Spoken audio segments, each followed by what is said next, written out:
So, you made a few mistakes when you recorded your macro, huh? And now you want to edit it? Well, editing it can either be a big pain or it could be something simple. It only depends upon if you know Visual Basic Application code. In other words, that's what Excel converts your commands for all the tasks or steps that you do into. For example, as you recall in the previous training video, we created the macro. It's not in this workbook because it has to be saved in a macro-enabled workbook. So let me go ahead and click on the inner X to close out of the workbook without closing out of the program.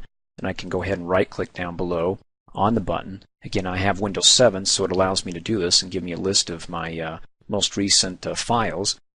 And I saved it as a macro-enabled workbook, and there's the extension XLSM. And I can look at the extensions and know that that's a macro-enabled workbook, and you can see the icon's different. It's got a little exclamation point. Click on it, and just to double check to make sure that my macro's in this workbook, you can come up here and click on macros, and hey, there it is. Cool.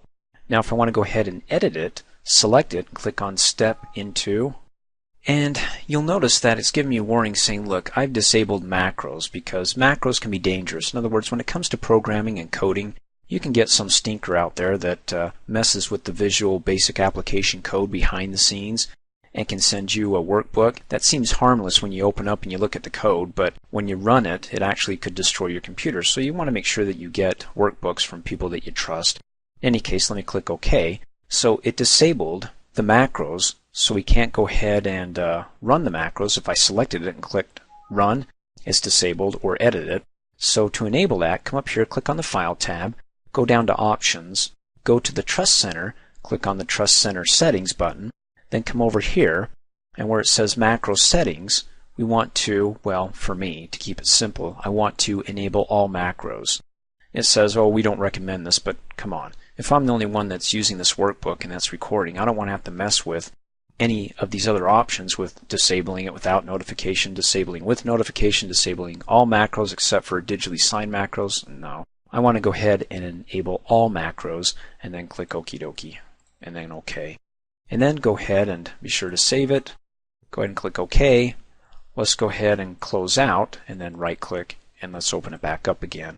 And then the macros, when we click on the button, they're now enabled. You don't get this long funky name.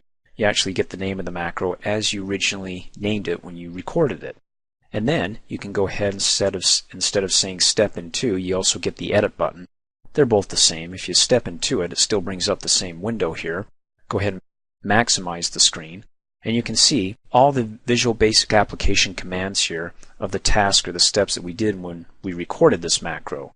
Now this may seem a bit overwhelming, but try to look at it and break it down simplistically. For example, down here it's got the color code. It's also got the name of the font. It's Arial. What if we changed it and called it Times New Roman? Just make sure you got the font name correct, because if you don't, and you save this, Visual Basic is very unforgiving. If you add an extra dot or you forget to add an extra letter, it's going to screw it all up. And then there's the size. I mean, there's 24. I mean, is that obvious or what? We can change it down to, let's say, 18. So there's some things that are just simply obvious that we can change. And other things, well, the underline and then the underline style single, maybe I could change that to double. In any case, when you're done, come up here, click on File, go to Close and Return. It's giving me a bugger. I'm going to go ahead and click OK and then run the macro. So the shortcut key was Control A, and there we go. It converted it, didn't it? Made the font size smaller and also the different type of font. Let me go to the Home tab, Times New Roman 18. Cool. So at least we can do some of the basics when it comes to editing our macro, but again, if it seems too overwhelming, then delete the macro. Again, View, go to Macros, View, or just click on the button here. It brings up the same window.